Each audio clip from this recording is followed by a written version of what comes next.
En punto rojo, Francisco Barbosa, exfiscal general de Colombia, uno de los hombres que hablan más claro y más fuerte de la situación en Colombia de deterioro de la democracia.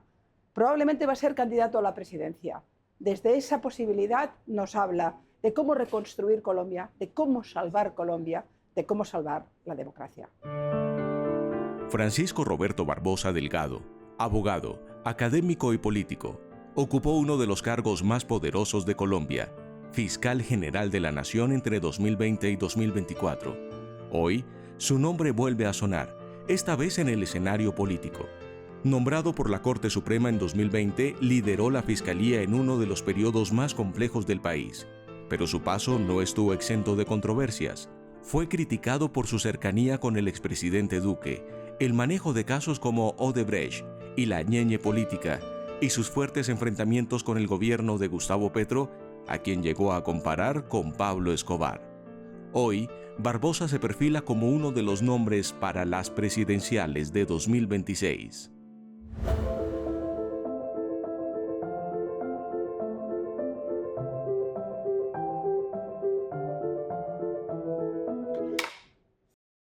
Buenas noches, exfiscal general Francisco Barbosa. Gracias por atendernos. No sé si estoy delante de un exfiscal general, de un fallido embajador o de un posible presidente de Colombia. ¿Con quién estoy? Definitivamente estás al frente de un exfiscal general de la Nación que trabajó mucho por Colombia y por supuesto de una persona que quiere ayudar a consolidar una gran coalición nacional alrededor de un proyecto que nos lleve a la presidencia de la República. Luego yo creo que podemos estar alrededor de un proyecto doble y el proyecto por supuesto tiene que ver con la presidencia, pero también tiene que ver con el trabajo que hicimos defendiendo al país desde la justicia y por supuesto enfrentando un régimen que definitivamente le ha causado mucho daño a Colombia. Sin ninguna duda, Colombia es en estos momentos un punto caliente del continente y un punto caliente de la información. He hecho hoy un ejercicio que no es demasiado periodístico, pero me parecía útil. He puesto en Google, ¿hay riesgo de viaje en Colombia? Y me responde Google, existe riesgo de violencia terrorista, incluyendo atentados y otras actividades en Colombia. Lo he preguntado como si fuera una periodista, pero la respuesta es realmente muy contundente. Riesgo de terrorismo, riesgo... ¿Estamos volviendo a los 90? ¿Estamos volviendo a Pablo Escobar? Bueno, yo creo que Colombia ha venido echando para atrás, como diríamos. Colombia está pasando por momentos muy difíciles y yo creo que los últimos 3 años del gobierno de Gustavo Petro nos ha dejado, yo creo que varias cosas. Una de ellas ha sido el deterioro de la seguridad en los territorios, el deterioro, el retiro de la policía y del ejército en muchos lugares del territorio nacional, la salida de la cárcel de personas bajo el argumento de la paz total cuando lo que se ha probado es que existe una impunidad total y por supuesto un ataque institucional muy, muy importante que ha dejado para atrás las cosas. Eso aunado al asesinato de un líder de oposición, de un candidato presidencial de oposición, pues deja a Colombia en una situación muy complicada frente al pasado.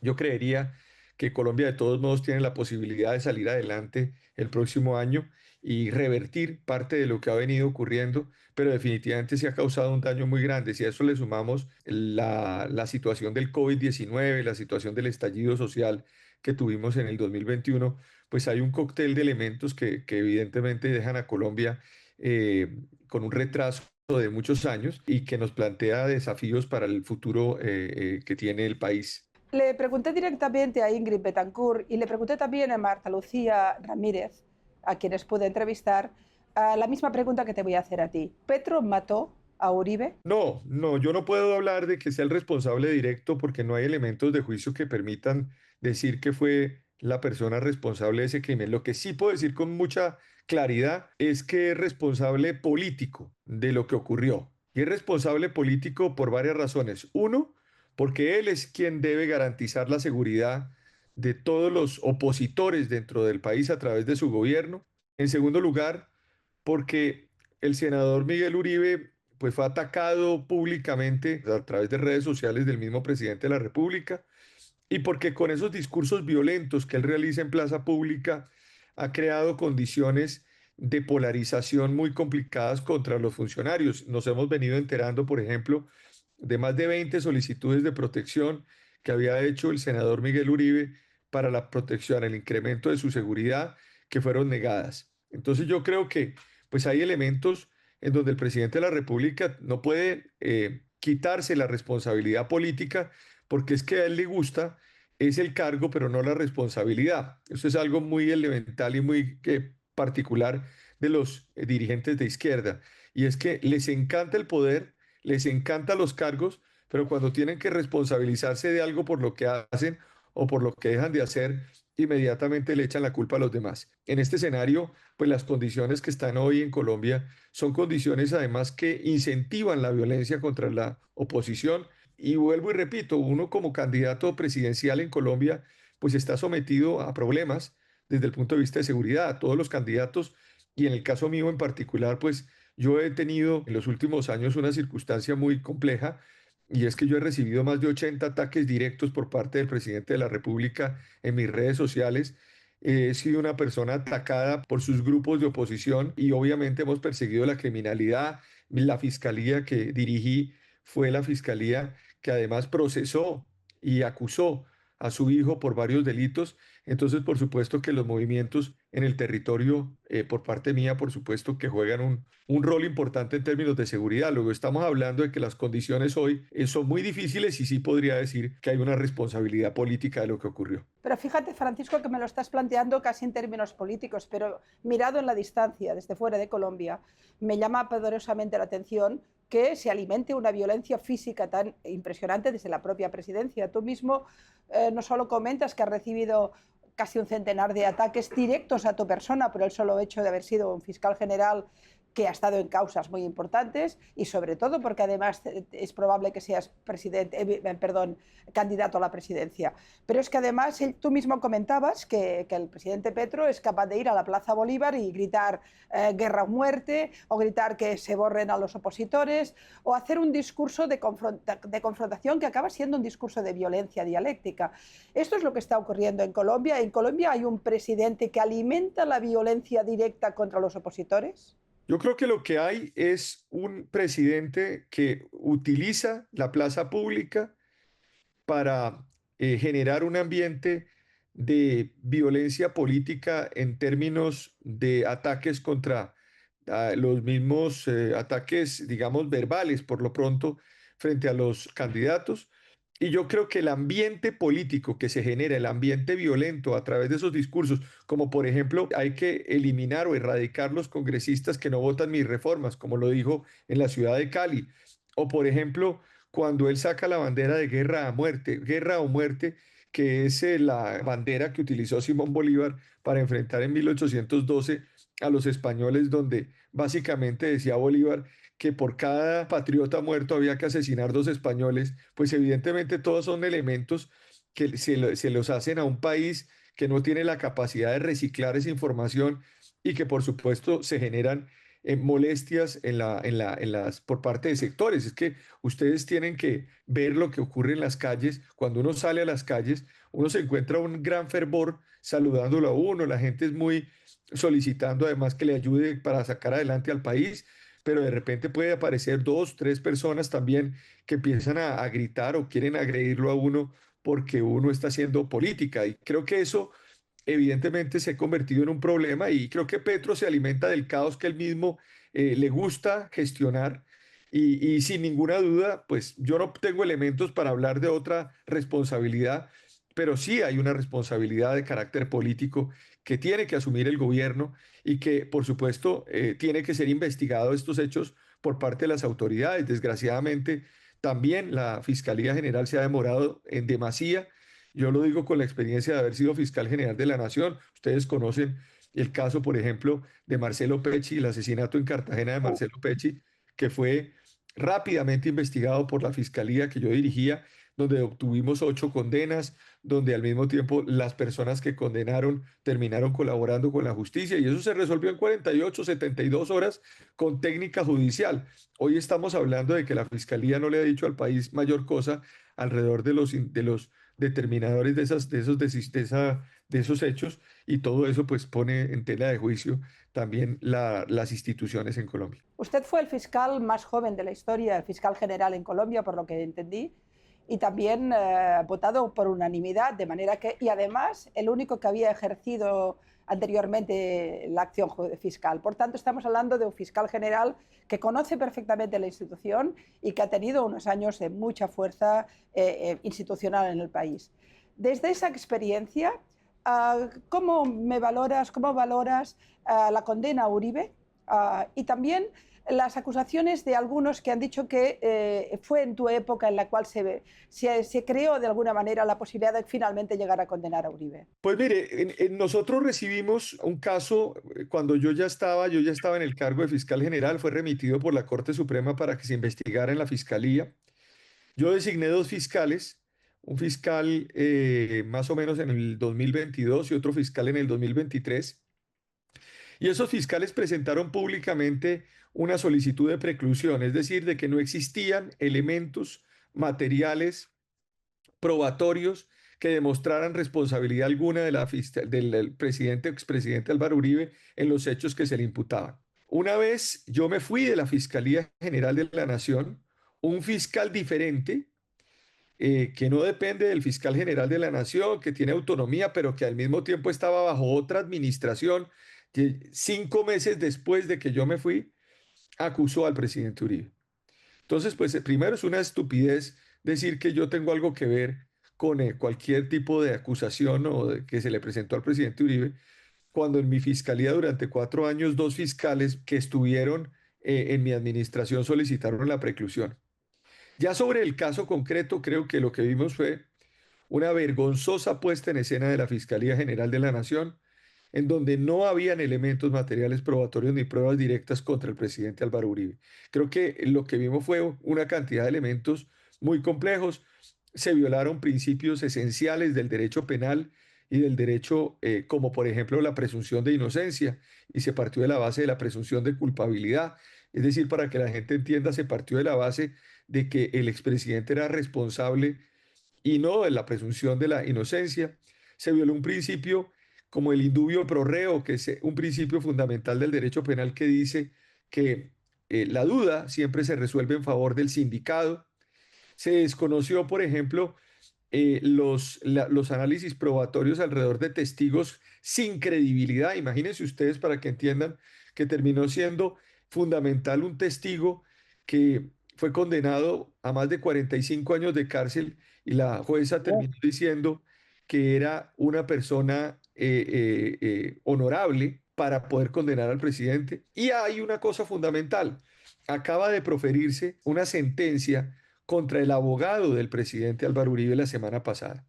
Y la sentencia, dentro de los cargos, además, porque hay una sentencia de condena, pero también hay elementos que absuelven al abogado Cadena, dicen que uno de los testigos que fue fundamental para la condena del presidente Uribe es un testigo que no da ninguna credibilidad en la otra sentencia, y por ende absuelven en unos cargos al abogado, exabogado de Álvaro Uribe. El tribunal en la apelación terminará tomando esos elementos de juicio y tendrá que corregir esa decisión, porque es una decisión que a mi juicio tiene problemas y vicios y hierros jurídicos. Por tanto, estaríamos hablando de que Uribe ha sufrido un lawfare, una utilización ideológica de la justicia. Yo creo que en esta primera instancia es una mala decisión judicial. Yo espero, como exfiscal además y como funcionario de justicia, que haya una corrección en la segunda instancia por parte del tribunal, y en cualquier caso ese asunto tendrá que llegar a la Corte Suprema de Justicia en casación. Luego, si ustedes me hablan, o podemos hablar en términos futbolísticos, creo que un partido de 90 minutos que debe tener un partido, hasta ahora va en el minuto, yo creo que en el minuto 2 o 3 del segundo tiempo. O sea que hasta ahora el asunto pues está empezando a andar judicialmente, y veremos bien exactamente qué es lo que va a pasar. Yo espero que la justicia colombiana esté a la altura en esta decisión, en la segunda y en la Corte Suprema de Justicia. No es menor porque Álvaro Uribe acaba de pedir un frente nacional en contra de Petro en las elecciones. Y por tanto estamos hablando ya de, como comentaba usted también, de la posibilidad de un gran frente amplio para sacar a Petro del poder. ¿Formaría parte de este frente amplio? Yo creo que, claro que yo haría parte de ese frente amplio. Y ese frente amplio va a tener tres para que ustedes vean bien qué es lo que va a ocurrir en Colombia alrededor de esto. Hoy la campaña presidencial está en stand-by, si se quiere, después de lo que ocurrió con la muerte o con el asesinato de Miguel Uribe. Yo creo que en los próximos 2 meses los partidos políticos, los diferentes partidos políticos y movimientos se van a poner de acuerdo ya alrededor de 5 nombres, yo creo, en donde espero estar en esos 5 nombres. Esto es un grupo político además que recoge más de 7, 8 millones de votos y con esa gran masa se podrá ir a una consulta en el mes de marzo. El presidente Uribe quiere que su candidato esté en esa consulta.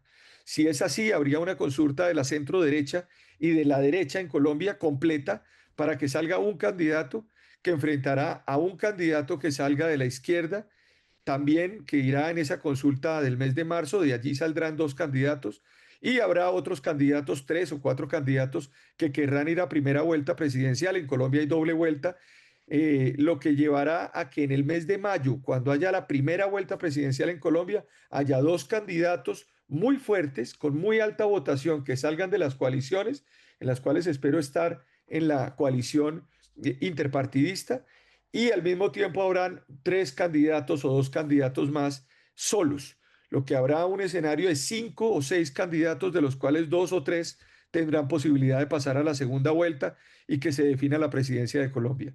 Toda esta dispersión de candidatos que hay hoy en Colombia, en el fondo, es un elemento que va a ser resuelto a través del mismo sistema político y electoral colombiano. ¿Por qué? Porque en marzo del próximo año, cuando se voten las legislativas, allí se harán las consultas. Y esas consultas básicamente reciclará a los candidatos y terminarán saliendo de 25 candidatos o 30 candidatos, habrá 2 candidatos presidenciales. Y yo creo que allí estamos hablando de un elemento central que es parte de lo que se busca, la unión. Yo entiendo la angustia de muchos candidatos hoy, del presidente y de algunos sectores que dicen, busquemos ya un candidato de unidad, ya. ¿Ustedes se imaginan un candidato de unidad en octubre o en septiembre en este país? Pues básicamente lo matan. Porque es que el problema de todo esto es que esto se convirtió en una profesión peligro. Es quién va a llegar el próximo año a la presidencia. Y en un país donde finalmente está ocurriendo lo que está ocurriendo, hay tal nivel de menosprecio por la vida, hay tal nivel de deshumanización del sistema en el país, pues obviamente es tremendamente riesgoso escoger una persona en este momento. Luego yo creo que el sistema se va a depurar y en el mes de marzo habrá 2 candidatos y obviamente pues habrá una posibilidad también de riesgo político y de violencia política. Yo anticipo de que si estas circunstancias no mejoran, de que si la seguridad no mejora, pues obviamente hay riesgo de que terminen asesinando pues más candidatos presidenciales en este país. Ayer mismo me parece que leía, o antes de ayer, que balancearon a un senador en algún lugar. Y desde luego la imagen las noticias que están llegando de Colombia tienen que ver con mucha violencia, aparte del crecimiento exponencial del narco, del crecimiento de la violencia y de la pérdida de territorio en manos de guerrillas y de grupos armados. Y aparte de todo ello, de golpe estamos ante un candidato, un líder político como Uribe, que es asesinado. Estamos ante líderes políticos. Ingrid Betancourt me decía, me voy de Colombia porque hay miedo, hay riesgo de vida. Estamos hablando de alguien tan importante como el ex fiscal general, usted mismo, que me está diciendo, es posible que cuando estemos en la primera línea como candidatos tengamos un riesgo de vida. Todo esto da una imagen de una Colombia que se está acercando al mundo Venezuela, al mundo Maduro. Colombia está mutando en una Venezuela tan peligrosa como ella misma y tan violenta. Es decir, ese país que es tan sólido democráticamente, Colombia tiene esa imagen de solidez, al menos de sus instituciones, empieza a dar también una imagen de quiebro profundo de esa credibilidad y de esa solidez. Y para rematarlo todo lo que le estoy comentando, usted, Francisco Barbosa, ¿Tienen miedo de que lo maten si finalmente acaba siendo uno de los candidatos a la presidencia? Yo creo que si perdemos en el 2026 la elección presidencial y queda un candidato del petrismo y de Gustavo Petro, no hay vuelta de hoja y perdemos el país institucionalmente y quedamos en el escenario de Venezuela. Por eso la batalla que tenemos que hacer es una batalla muy fuerte. Y lo digo porque yo estuve por dentro del Estado, porque yo trabajé, yo fui consejero, alto consejero presidencial del presidente Iván Duque durante un año y medio y porque estuve 4 años como fiscal general de la Nación. Yo conocí por dentro el Estado, yo sé cómo funciona el Estado colombiano, yo sé cómo funcionan las instituciones en Colombia. Aún no han sido tocadas las instituciones. Es decir, la rama judicial del poder público es una rama judicial, sobre todo el Consejo de Estado, sobre todo la Corte Suprema de Justicia. La Corte Constitucional es definitiva la elección del próximo magistrado, pero aún las instituciones, el mismo Congreso de la República, el Banco de la República, la Contraloría, en fin, hay instituciones que Petro no ha podido romper y penetrar. Petro es un hombre de discurso que pretende apropiarse del Estado, pero no ha podido. Pero lo que sí va a ocurrir es que si hay un nuevo presidente de la tendencia, Gustavo Petro, las instituciones no van a aguantar más. Y eso es un elemento central también dentro de este análisis, porque si las instituciones no aguantan más, perdemos la democracia, porque entonces tú ya puedes poner magistrados de las cortes, tú ya puedes utilizar el Congreso a tu amaño, tú ya puedes desmantelar el Banco de la República, tú ya puedes romper, digamos, la soberanía monetaria del Banco de la República para emitir como en Venezuela emitieron, etcétera, etcétera, etcétera, más la corrupción que ha venido manifestándose en el país. Entonces, yo lo que creo es que hoy estamos en un punto de inflexión en donde necesitamos esa unión que ha venido clamándose alrededor de las diferentes fuerzas para recuperar el país. Yo creo que se podría recuperar el país, con una dificultad enorme en muchos frentes, pero se podría recuperar el país. Seguramente Gustavo Petro querrá generar estallidos sociales como los que vimos en el 2021, como los que conoció el continente en Chile, como los que conoció el continente en Perú, como los que conoció Francia con los gilets jaunes o con los chalecos amarillos, etcétera. Vamos a vivir momentos de tensión social, pero el país se podría recuperar. Sobre si tengo yo temor por mi vida, yo debo decir lo siguiente, mire, yo asumí un riesgo al ser fiscal general de la nación en el país. Yo tuve amenazas de atentado por parte de organizaciones como el ELN, yo tuve que enfrentarlos. Yo he sido una persona valiente, estoy aquí en el país, estoy en Colombia haciendo el ejercicio con mucho tacto, por supuesto, porque ni siquiera mi seguridad me la han incrementado, porque me la han venido desmantelando paulatinamente. Pero yo lo que digo es lo siguiente, uno asume los riesgos alrededor de esto, por supuesto, con mucha cautela frente a movimientos que uno haga en diferentes lugares del territorio nacional. Yo veo cuando empiezan a despreocuparse de la seguridad que pareciera que no importara la vida de nosotros los candidatos presidenciales. En el caso mío, por supuesto que hay un riesgo en caso de que uno esté en primera línea de que me asesinen. Pero por supuesto es necesario por eso construir un elemento de unión y de coalición alrededor de diferentes fuerzas para que uno esté respaldado políticamente y pueda salir y pueda hacer una campaña. Aquí podríamos ver una campaña después de marzo en Colombia, que sea una campaña netamente a través de redes sociales y a través de medios de comunicación por todo lo que está ocurriendo. Y sobre todo porque no sabemos, repito, si puede haber nuevos atentados contra candidatos presidenciales en los próximos meses. La izquierda no quiere perder el poder, que Gustavo Petro es un hombre autoritario, que Gustavo Petro es un hombre caótico y que su gobierno es un gobierno que todos los días se hermana al gobierno del dictador Nicolás Maduro. O sea, Petro es un hombre que actúa como dictador, está, digamos, convencido de que la ruta de Colombia es la dictadura y por supuesto nosotros tenemos que crear ese frente para romper eso y defender la democracia y pues Colombia creo que tendría elementos para poder girar en el 2026. Hay una cierta desesperanza escuchando cómo una democracia como la colombiana se va deteriorando de esta manera a través de unos planteamientos bolivarianos que nos están llevando al desastre en el continente y cómo unos líderes políticos que intentan salvar la democracia dicen públicamente que eso puede ser un riesgo de vida. Es algo que me llama poderosamente la atención y introduzco un elemento veniendo de donde yo vengo. Yo vivo en Barcelona. El presidente español es Pedro Sánchez. ¿Qué opina de que Pedro Sánchez se pasee al lado de Petro y al lado de toda esta locura y por tanto avale un tipo como es Petro que está desmantelando la democracia en Colombia? Yo sobre el caso español, que lo conozco muy, muy bien, diría varias cosas. No es gratuito lo que ha venido ocurriendo con el gobierno de España y estos países. Ustedes lo han visto como españoles desde mediados de la década o principios de la década anterior, cuando ya esas posibilidades de coaliciones mucho más, si se quiere, transparentes que existía entre las dos fuerzas políticas más importantes de España, se empezaron a agrietar con la aparición de diferentes movimientos que redujo la votación en España, pasando casi del 88% en el 2009-2008 al 48% de los partidos políticos en el 2021, en el 2023, y donde aparecieron nuevas fuerzas, entre ellas Podemos, entre ellas Ciudadanos, entre ellas Vox, que terminaron, digamos, fracturando la posibilidad de coaliciones y al mismo tiempo en los últimos años con unas alianzas complicadas desde el punto de vista político, entre ellos los nacionalistas en Cataluña, ciertos grupos políticos, entre ellos Bildu, que es un grupo además que recoge antiguos terroristas de ETA en el País Vasco.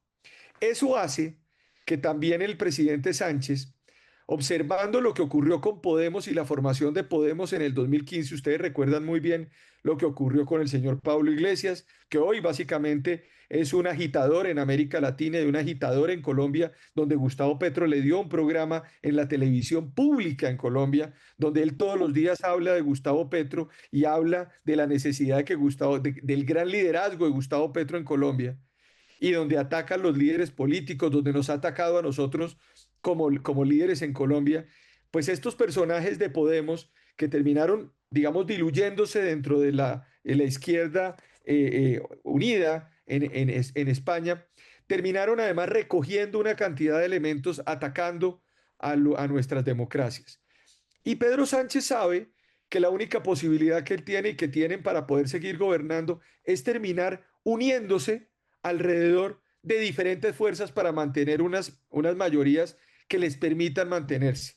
Y en ese sentido, no solo, digamos, Sánchez, menos Sánchez que, por ejemplo, un personaje como Rodríguez Zapatero, que le ha demostrado a España y al mundo la vergüenza de lo que significa terminar siendo un avalador de un régimen como el de Venezuela, o por ejemplo el señor Rodríguez Zapatero, flaco favor le hace a Colombia cuando aparece avalando precandidatos presidenciales del petrismo. Hace unos días salió un video de Rodríguez Zapatero hablando de la candidata María José Pizarro, mano derecha de Gustavo Petro, diciendo que conoce a María José, que es una gran persona, que Colombia necesita superar los estadios de poca democracia que ha tenido y que hay que apoyarla. Entonces, claro, yo creo que lo que pasa es que ciertos sectores de España han tenido que aliarse a lo que sea para sostenerse en el poder.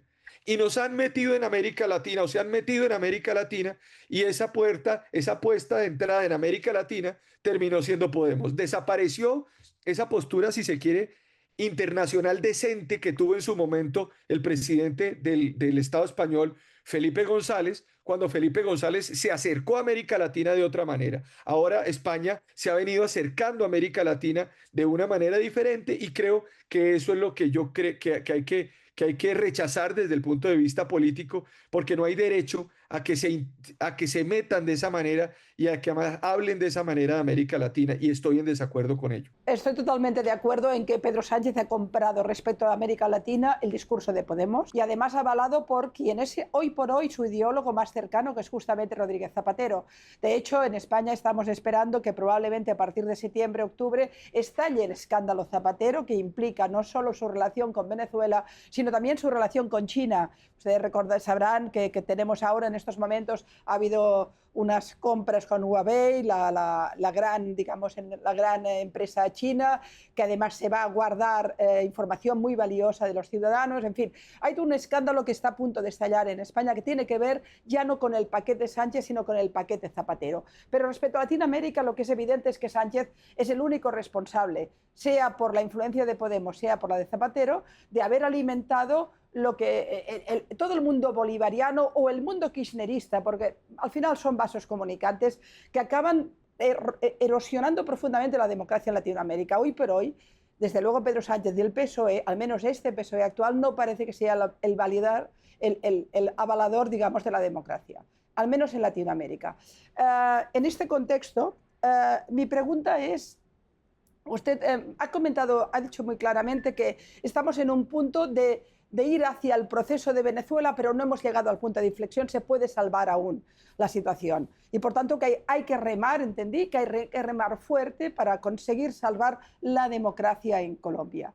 Estamos hablando de algo muy grande, porque Colombia es muy importante, no es muy importante desde cualquier punto de vista económico, social, geopolítico, y la impresión que tenemos desde fuera, mirado con cercanía, pero también con la distancia, es de que las fuerzas que están llevándonos a los 90, la época del plomo, está arreciando una barbaridad y en cambio las fuerzas democráticas aún están muy lejos de conseguir esa unidad, ese frente. Cuando ustedes llegan a ese punto de lucha directa por el poder y de lucha directa por salvar la democracia, ustedes tendrán un país con amplios sectores en manos de la guerrilla, con un tema de drogas totalmente descontrolado. Colombia ha aumentado un 53% la producción y con una erosión muy profunda. ¿Estamos en ese punto de urgencia? ¿Realmente ya no está quedando tiempo para salvar Colombia? Yo creo que la intervención Colombia no amerita, yo lo he dicho públicamente, el próximo gobierno, que espero sea el gobierno de esa coalición, porque definitivamente tampoco Gustavo Petro tiene los votos para poder ganar la presidencia a través de un candidato suyo el próximo año. El próximo año se requieren en una primera vuelta 10, 11 millones de votos y si va a una segunda vuelta el próximo presidente debe ser votado por más de 14 millones de personas y Gustavo Petro no concita más de 3 o 4 millones de personas en su movimiento. Luego, estamos hablando de que hay una amplia mayoría de colombianos que querrá cambiar el destino de Colombia y en ese sentido, digamos, yo creo en que se va a producir ese cambio. Ahora bien, la pregunta que estás haciendo es muy interesante porque lo que sí no creo que vaya a pasar es que vaya a haber un plan nacional de desarrollo, si se quiere, como debe existir en cada gobierno, sino aquí nos va a tocar hacer un plan nacional de reconstrucción nacional y un plan de reconstrucción de choque, es decir, el primer día derogando normas jurídicas que Petro dejó, quitando, sacando gente que no merece estar dentro del Estado y activándose para recuperar el país y recuperar inclusive la posibilidad de que nos amplíen el crédito para poder llegar a unos sectores hoy que tienen un gran problema, como el sector salud, el sector eléctrico, el sector de energía, el sector de seguridad, en donde se requieren recursos. Te lo digo con absoluta claridad. Yo he tenido que vivir las tres grandes pesadillas, personalmente, he tenido que vivir en los últimos 6 años las tres grandes pesadillas y las viví como fiscal general. Yo viví el COVID en Colombia, yo viví el estallido social y yo viví a Gustavo Petro. Esas tres pesadillas, esas tres pandemias, Petro, el COVID y el estallido que vivió Colombia, son cosas que han venido encadenándose y que obviamente han venido construyendo un escenario de caos en donde las instituciones, que era lo más importante que existía, han venido siendo golpeadas por el mismo presidente de la República. Es decir, el presidente de la República, que debe encarnar la unión nacional y la unidad nacional, ha terminado siendo el líder de oposición de la propia institucionalidad colombiana para romperla. Eso nunca se había visto en Colombia. Es como poner, y yo lo dije públicamente, él se molestó y lo repito hoy, es como si Pablo Escobar estuviera además, digamos, o Pablo Escobar estaría absolutamente feliz en un ambiente y en un gobierno de Gustavo Petro, porque le iría perfectamente bien. Es decir, los criminales les está yendo bien acá, no les está yendo mal. Y entonces cuando tú desincentivas la justicia, entonces se presentan hechos como los que se presentan en Colombia, donde la gente dice, pero no hay problema, se puede matar a un líder presidencial o un candidato opositor y no hay ningún inconveniente. ¿Por qué no se producen ese tipo de hechos en otros países? Porque hay una acción, no una acción solamente de las instituciones, porque hay un discurso nacional, porque el presidente encarna ese discurso nacional. Es increíble, por ejemplo, que el día que le disparan a Miguel Uribe y lo dejan en estado de coma, el discurso del presidente ante el país fue todo el tiempo hablando del sicario que Sí. asesinó y le disparó, pero nunca habló de los hijos de Miguel Uribe o de la familia de Miguel Uribe. Es un desalmado. Es un tipo que no tiene ningún tipo de sensibilidad con la gente y con las instituciones en el país. Eso es lo que a mí me preocupa de esto. Entonces yo lo que creo es que por eso mi tesis es muy simple. Es no solamente una coalición para ganar la presidencia, sino tiene que haber después del triunfo una gran coalición para gobernar Colombia, porque tampoco una persona que pueda ganar una presidencia de la República va a poder gobernar un país descuadernado. Se requiere esa gran unidad nacional política y social alrededor de ese proyecto. Y creo que también Petro ha enseñado una cosa a los colombianos y nos toca aprenderlo, porque tampoco podemos retornar a lo que existía con anterioridad. Nosotros tenemos que dar un paso hacia adelante y dirigir el país hacia la nueva década con nuevos elementos, pero entre ellos es que el próximo presidente de Colombia sea un presidente, que espero ser yo, sea un presidente que esté en las calles, que esté acompañándose con la gente y que tenga un respaldo popular adecuado. Porque de lo contrario, vamos a tener un líder de oposición o una oposición que va a ser dueña de las calles y nosotros vamos a estar al frente de las instituciones. Nos toca ser dueña de las calles y nos toca tener las instituciones y ese es un propósito que la derecha normalmente no ha hecho bien en el continente, salvo el caso de Argentina, que me parece que es un caso diferente y particular dentro de la historia de la región. Pero en la política existen las buenas intenciones y la realpolitik. Las buenas intenciones las estoy escuchando y estoy absolutamente fascinada. Un plan para ganar las elecciones y un plan para reconstruir y salvar la democracia. Pero normalmente estos regímenes que tienden a alimentar el discurso de la confrontación, que además de alguna forma crean estructuras criminales y se sostienen gracias a ellas, no acostumbran a perder ninguna elección. Y si las pierden, las roban. Es el caso Maduro, es el caso quizás más claro. Es decir, ¿está Colombia en ese punto de degradación que Petro podría impedir que la democracia finalmente diera un vuelco y gobernaran otros? ¿O realmente podría ser lo que ocurriera en Colombia lo que pasó en Venezuela? Que a pesar de ganar las elecciones no se pudiera gobernar. Lo digo porque hablamos de grupos armados, hablamos de violencia, hablamos de asesinatos de líderes. No parece que todo esto se tranquilice solo con las urnas. Están ustedes en un momento muy delicado. Yo creo que el caso Venezuela aún no puede ser comparable con el de Colombia y voy a dar la siguiente reflexión. Venezuela se perdió, y esto es importante que la gente lo entienda porque a veces la historia enseña y la gente se queda en el presente. Venezuela se perdió en el año 94 cuando los partidos políticos desaparecieron y terminaron entregando a un presidente, a los lobos, como al presidente Carlos Andrés Pérez. Acción Democrática y COPEI, que eran los dos grandes partidos en Venezuela que plantearon el Pacto de Unión en 1958, terminaron siendo devorados por ellos mismos y desaparecieron los partidos políticos en Venezuela. La llegada de Caldera, Caldera es presidente de COPEI luego de Carlos Andrés Pérez en el 95 y el presidente Caldera también termina acabando su propio partido y acabando sus propios movimientos. ¿Y qué les queda? Les quedó en el 99 un golpista, les quedó una ex reina de Venezuela, alcaldesa del Chacao, y les quedó un empresario tibio en la elección.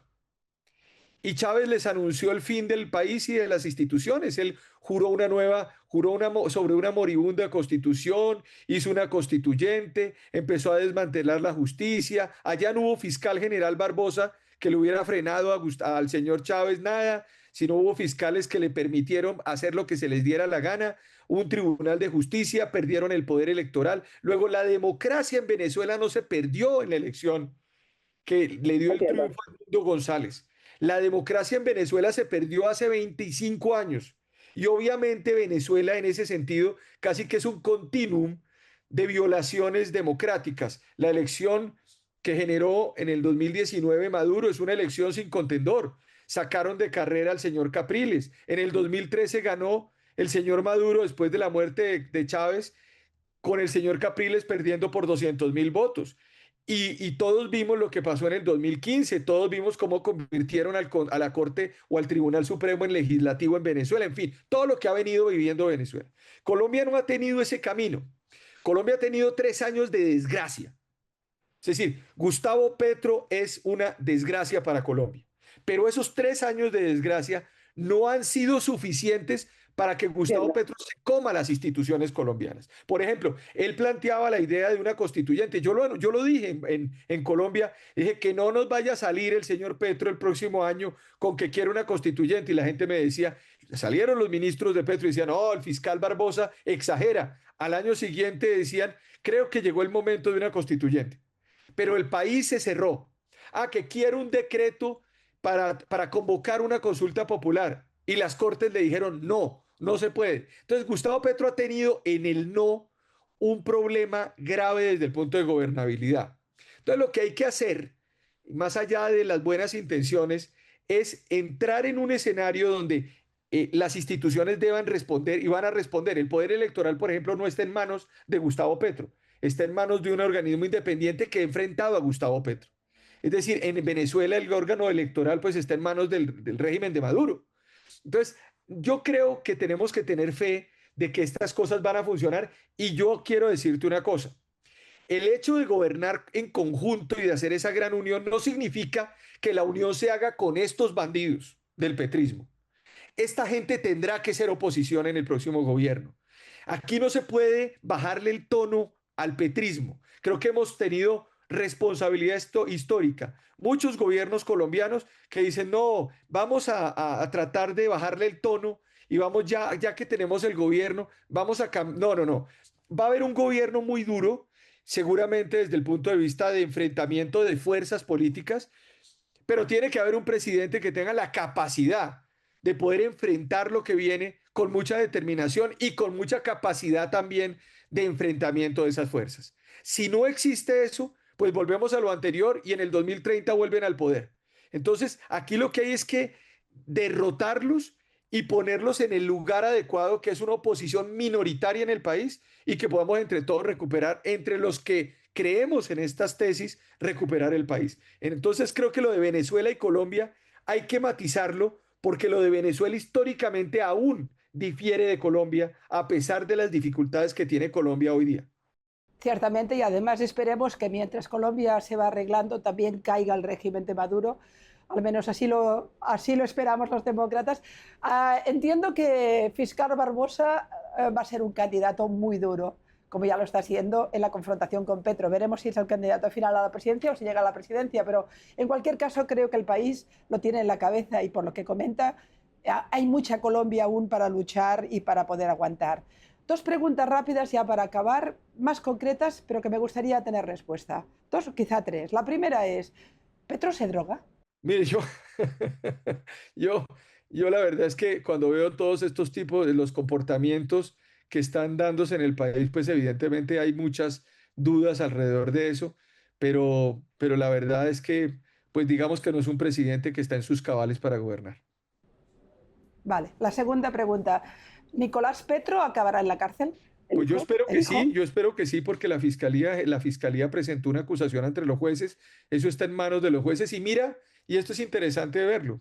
En el caso del presidente Uribe, la jueza y la fiscal abandonó todos los otros expedientes y los casos y las causas que estaba adelantando y fijó durante 5 o 6 meses todos los días audiencias para poder generar una sentencia.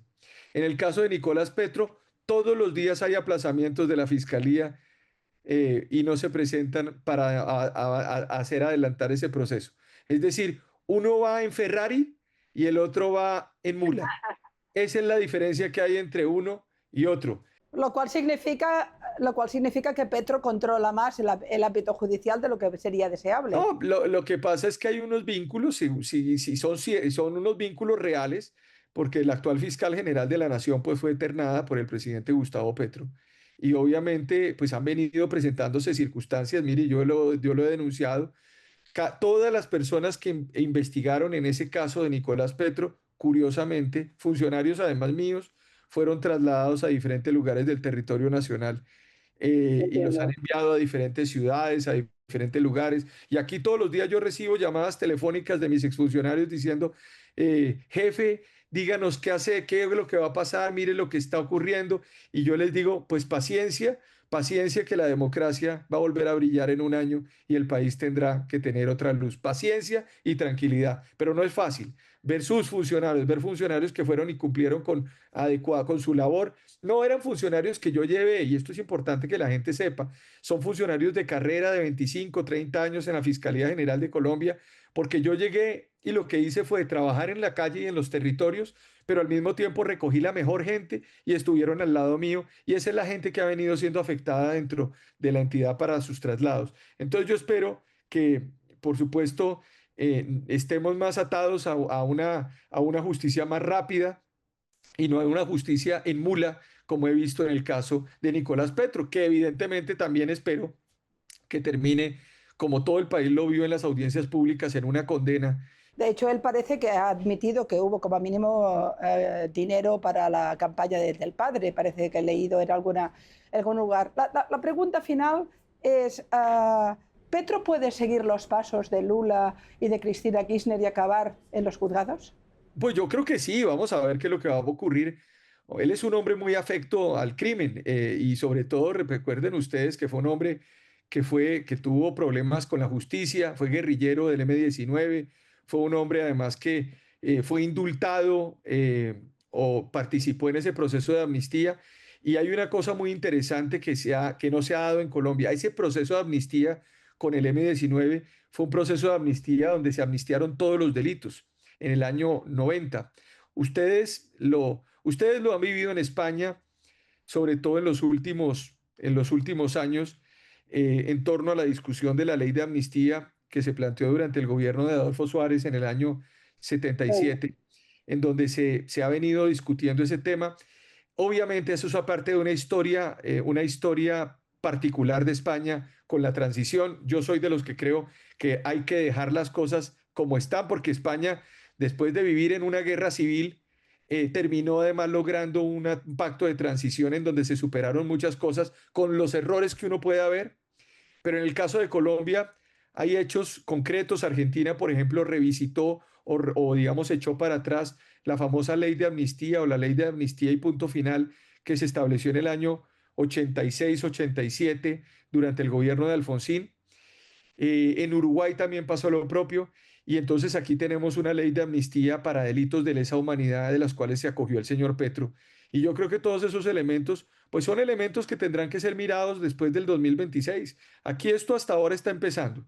Y lo que sí hay que decirle al señor Petro es que somos muchos colombianos y no vamos a descansar hasta que la justicia se pronuncie sobre tantas cosas que se han cometido en estos últimos años en Colombia. Él cree que pudo hacer lo que se le dio la gana, pero aquí somos muchos colombianos también los que estamos luchando para que el país no se nos vaya a derrumbar. Entonces, pues yo creo que la justicia habrá más escándalos, habrá más cosas, y seguramente cuando él pierde el fuero de presidente de la República el 7 de agosto del 2026, porque hoy está aforado, pues él además es un hombre que no se va a quedar quieto y me imagino que también podrán ocurrir nuevos hechos de denuncias y nuevas cosas que la justicia tendrá que pronunciarse. La gente se equivoca en un sentido. El poder es efímero y es transitorio. La política es efímera y es transitoria. Uno está en la política de forma transitoria y tiene que saberse retirar y tener vida fuera de la política.